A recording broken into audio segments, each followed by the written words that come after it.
اگر کوئی نعت یا حمد عورت کی آواز میں ہو، ویڈیو نہ ہو، صرف یعنی آواز سننا بھی تو منع ہے نا، عورت کی آواز پر بھی پردہ ہے۔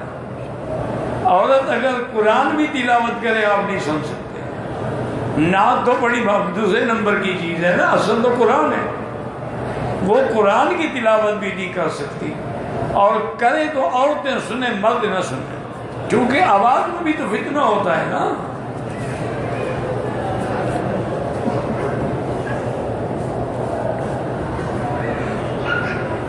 کہتے ہیں کہ تبلیغی والے کہتے ہیں کہ جی تبلیغ میں زیادہ ثواب ملتا ہے، سچی بات، تبلیغ نہیں کریں گے تو میں نے بات بتائے گا کون؟